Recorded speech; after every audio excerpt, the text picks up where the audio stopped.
Jackson Crossing resolution. Please, our guests to just introduce themselves quickly. Sure. Stephen Tinkleman from Tinkleman Architecture, one of the partners as well. Kenneth M. Stenger, I represent Fishkill Crossing LLC. Vito Erico. I'm one of the developers of part of the project. David Stenger, also one of the developers. John Erico, I'm also on the development side.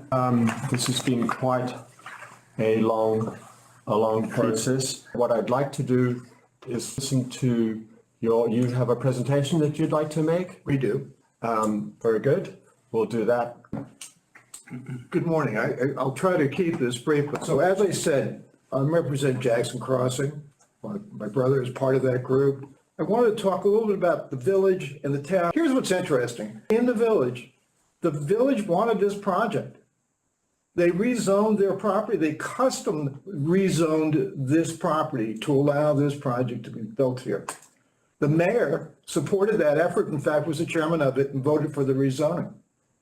The rezoning made certain that this project would fit into the village's comprehensive plan. This is a case where a community created the zoning to allow this project to go forward. It did so because in the village, we have this huge piece of land that has nothing on it. It could be a park. Some people might like to see it be a park, or it could be something else that we need in our town, in our village, if it's going to continue to grow, which is housing. We've tried to have a dialogue with the village, and the village mayor just does not wish to have one.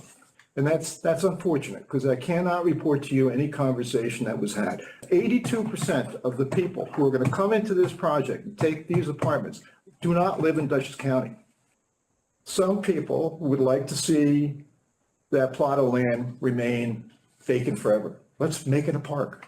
And currently, if that piece of land remains a park, the per resident per annum tax benefit is 30 cents. 30 cents. I have read the communications that have come in, and people are wrong. They say that this project will not generate jobs. The Camoin report says that there will be 2 to 2.5, I don't know what 2.5 jobs are, but that's what the Camoin report says about jobs at this site, that there's a total of 17 jobs that will be added to our community. All of my communications with the board went to the village. When I got the town's letter, I responded directly to the town because I wanted everyone to see the way I was analyzing it, because I could be mistaken. I want to start out by acknowledging my partners here. And so the effort that's gone into creating something of a quality that hasn't been seen in Dutchess County before is really remarkable. There is a talk about, I guess in Mr. Gava's letter, he said, listen, this is going to definitely put so much pressure on the school district. This project will generate 3, not 30, not 13, not 300, just 3 new students to the Wappinger Central School District. In the letters from the village, they talk about their contract with the Empress ambulance system. That argument in that letter says, listen, we're the village and we just signed a new contract with Empress Ambulance for $200,000 a year. And if this project is approved, it's going to drive that cost up even higher. I don't like that argument because it's not honest. This project was approved in the spring of 2024. The contract that the Empress Ambulance system entered into with the village was entered into at the end of that year, December 31, 2024. So at the time that contract was signed, the village already knew this project was in place and going to be built. The village, in contemplating the level of service required under that contract and the cost of it, had already factored in the population that would be generated by the result of this project. After all, the village had redesigned its zoning to allow it. It had redesigned its zoning to make the project compatible with its comprehensive plan. So they knew that. Politics were dealt with when the village rezoned.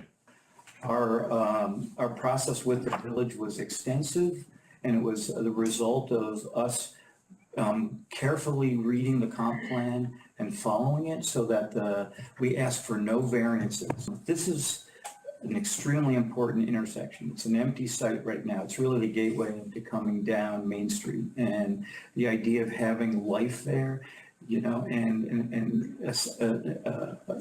enhanced sense of place, because our design was looking at the village and trying to enhance the village and really making it a stronger community.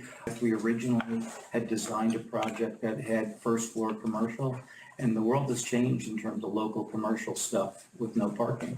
It has still the same feeling as the village, so part of this was how do you get these units to fit in and all that.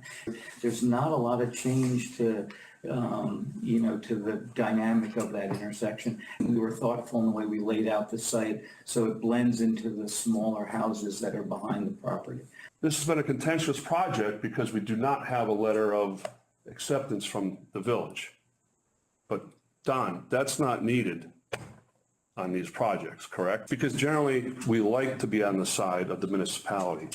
And this is 56 apartments that would support the county's need.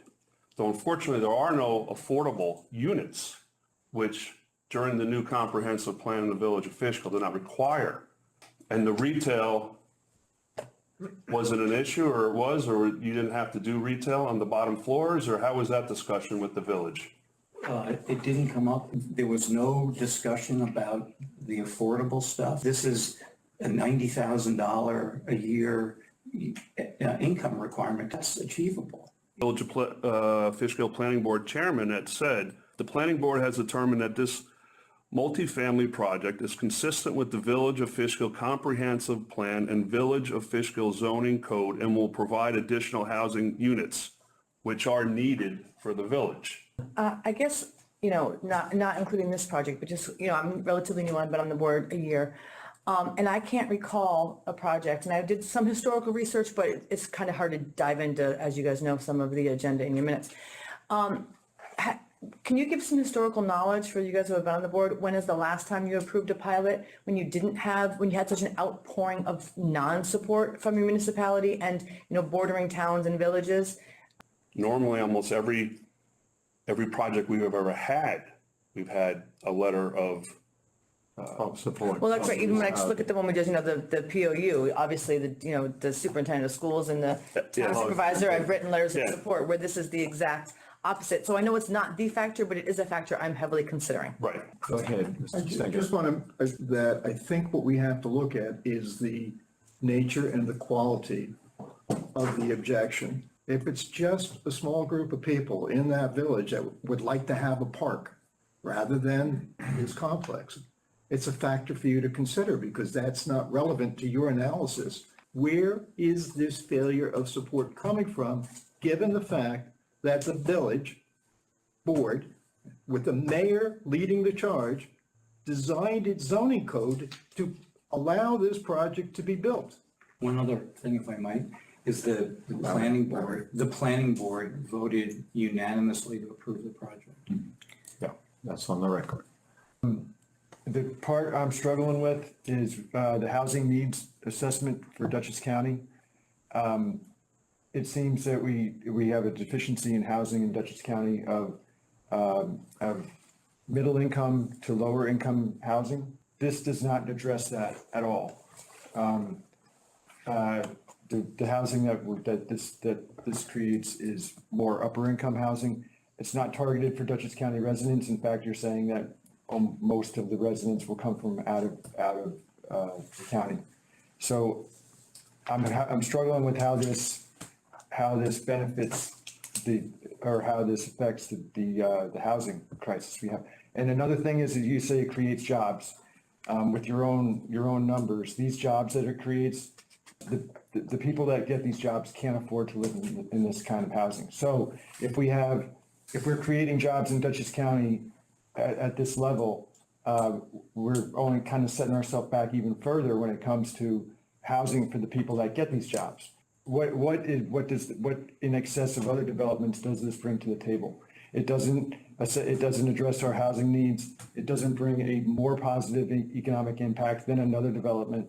And the town will say is lukewarm to it, as an understatement. The Village of Fishkill, they rezoned this property specifically to allow this project to be built. If the Village of Fishkill had wished to create a different sort of housing, it would have happened during the course of that zoning process. It didn't happen. We are entirely consistent with the Village of Fishkill's expression for the needs for their citizens in terms of housing as they've expressed it in adopting their zoning. We were 100% compliant with what the village created. There's a little history here.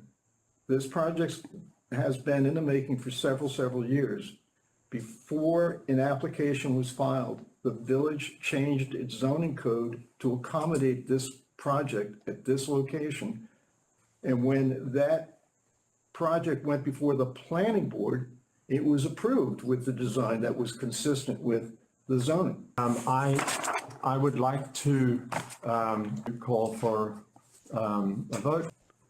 I'll make a motion for the final authorization to approve the project, providing mortgage tax, sales tax, and a pilot for this project. I'll second. Thank you both. Deidre Housing, No. Tom LeCount, No. Jim Picone, Yes. Ryan Berrien, Yes. Mark Doyle. No. I wish that we had been able to bring to the table the village and the other components, but we won't.